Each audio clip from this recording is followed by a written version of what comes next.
अच्छा, written skills की अगर बात करें, again as we talking about the skills, अभी जैसे मैंने आप लोगों को स्पीकिंग इंप्रूव करने के बताया, तो same is the case with your writing, right. मैंने भी बताया कि कुछ आपकी रिसेप्टिव स्किल्स होती हैं, कुछ आपकी प्रैक्टिकल होती हैं, प्रोडक्टिव होती हैं। मतलब कुछ चीज़ें हम खाली रिसीव कर रहे होते हैं, कंज्यूम कर रहे होते हैं, ठीक है। हम रीडिंग कर रहे हैं, हम पढ़ रहे हैं, we are using our eyes and we are consuming it. Same is the case, we are listening, we are using our senses, we are using our ears and we are consuming it. हमारा mind उन चीज़ों को comprehend कर रहा होता है। But when it comes to speaking and writing, these are the productive skill, ठीक है, जिसमें आपकी अपनी परफॉर्मेंस आ जाती है कि आपने वो चीज़ें, आपके पास कॉम्पिटेंसी तो है लेकिन आप कितना अच्छा उसको परफॉर्म कर पा रहे हैं। तो same is the case with writing as well. सबसे पहले गलत लिखने से घबराहट को बाहर निकालें। ऐसा नहीं है कि मैं गलत लिख दूंगा। अगर गलत लिख देंगे, एक दफ़ा लिखेंगे, 2 दफ़ा लिखेंगे, 3 दफ़ा लिखेंगे, 4th time 5th time your right up will get improved. तो सबसे पहले हेजिटेशन को निकालें। यहाँ पे जो मैं पर्सनली देख रही होती हूँ, लोग स्टम्बलिंग ब्लॉक का शिकार हो जाते हैं। देयर माइंड इज लाइक बिल्कुल ब्लैंक हो जाता है, that they are unable to produce a few words when they are writing something.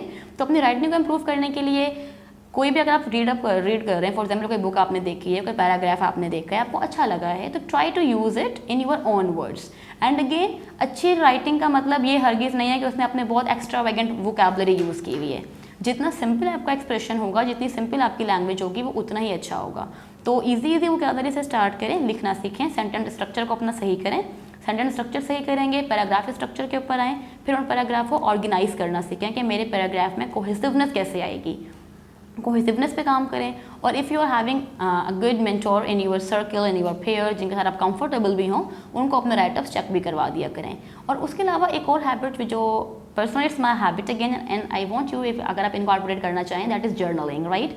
Journaling is something, आपका माइंड भी डंप होता है। अगर आपको कोई भी मेंटल, आप फॉर एग्जाम्पल किसी भी चीज़ में आप स्ट्रगल कर रहे हैं, for example, and it's unable, और आप एंजाइटी फील कर रहे हैं, it's very difficult for you to speak out to anyone, it's very difficult for you to ventilate yourself, then just take paper and pen and write it down. उस thoughts को आपको कोई जज नहीं करेगा। जो आपकी थॉट्स आपके माइंड में आ रही हैं, उन्हें आप लिखा करें। उन थॉट्स का जब आप लिखा करेंगे, आपको अपनी सोच को तरतीब देना आएगा, आपको सीक्वेंस देना आएगी कि मैं अपने अल्फाजों को, जो मैं जहन में सोच रहा हूँ, जो मैं फील कर रहा हूँ, मैं इसको किताब में मतलब एक पेपर पे कैसे लिख सकता हूँ। इसी तरीके से कोशिश करके जो आपकी थॉट्स हैं, जो आपकी रैंडम थॉट्स हैं, उनको जॉट डाउन करना सीखें कि उनको आप कैसे सीक्वेंस बना सकते हैं। उनको लिखना शुरू करेंगे, आप अपना पैराग्राफ स्ट्रक्चर बेहतर करेंगे, आपको अपनी फीलिंग्स को एक्सप्रेस करना आएगा।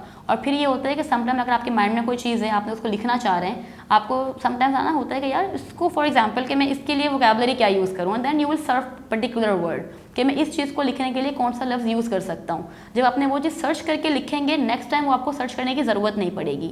स्लोली ग्रेजुअली आपके माइंड में आपको चीज़ें सर्च करके आदत हो जाएगी कि इसकी जगह मैं क्या यूज़ कर सकता हूँ, इसकी जगह मैं क्या यूज़ कर सकता हूँ। तो इस तरीके से करके आप जितनी प्रैक्टिस करेंगे, जितना लिखा करेंगे, अपने थॉट्स को लिखेंगे, कोई चीज़ आपने देखी अपने सराउंडिंग में, अच्छा वेदर है for example, just right about it.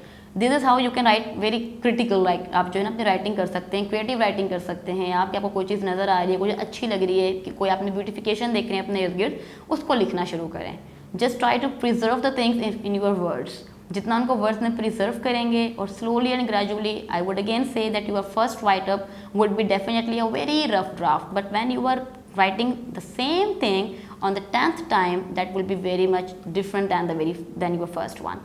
So हमेशा कोशिश करें लिखें, और अगर कोई आपके नज़र में, कोई आपके सराउंडिंग में लोग हैं, उनको चेक भी करवा दें, उनको दिखवा भी लें। और साथ ही साथ आजकल तो we are living in a digitalised world, आपके पास एआई असिस्टेंट ऑलरेडी मौजूद होते हैं, 24 घंटे मौजूद हैं। अपने एआई असिस्टेंट को एज असिस्टेंट इस्तेमाल करें और वाकई उनको अपने राइटअप्स चेक करवाएं और उनसे गाइडेंस भी लेते रहें, तो आपको स्लोली एंड ग्रेजुअली आपकी राइटिंग भी इंप्रूव होती जाएगी। राइटिंग रूटीन डेवलप करने के लिए I just told you right now कि अगर आपको और भी कोई भी डिफिकल्ट हो रही है रूटीन मैनेज करने में, तो जर्नलिंग एक बेहतरीन चीज़ है। रोज़ रात को सोने से पहले अगर आप अपने दिन के थॉट्स को प्रिजर्व कर लेंगे एक राइटिंग फॉर्म में, तो वो आपके लिए बहुत बेहतर हो जाएगा। आपने सुबह से लेके क्या किया, कुछ इंपॉर्टेंट चीज़ अगर आपने कोई अटेंड की है, लोगों के बिहेवियर आपने जो नोट किए हैं, भले वो गुड हैं और बैड हैं, you can jot them down. तो अगर आप रोज़ रात को सोने से पहले एक जर्नलिंग की ही आदत बना लेंगे, तो उन्हीं में अगर आप 3 से 4 पेजेस रोज़ रात को लिखकर सोया करेंगे, तो स्लोली ग्रेजुअली आपकी जो है वो हैबिट्स डेवलप होती जाएगी। इसके बाद भी जब अगर आपकी ये हैबिट है कि आप सोने से पहले लिखना शुरू करेंगे, तो उसके अंदर आप डिफरेंट टॉपिक्स पे जा सकते हैं, अपने बारे में लिख सकते हैं, खुद को एनालाइज कर सकते हैं। किसी बंदे से अगर आप मिले हैं, आज फॉर एग्जाम्पल मैं कहीं बाहर गई हूँ, मेरा किसी बंदे से इंट्रैक्शन हुआ है, and I really like that person, right, so before that I can write about him for a few pages.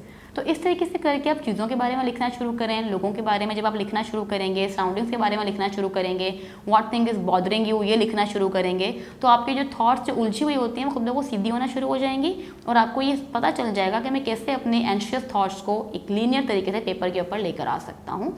और रिपीटेटिवली करने से वैसे भी कोई भी काम अगर आप 21 दिन रेगुलर करते हैं तो आपकी हैबिट बन जाती है।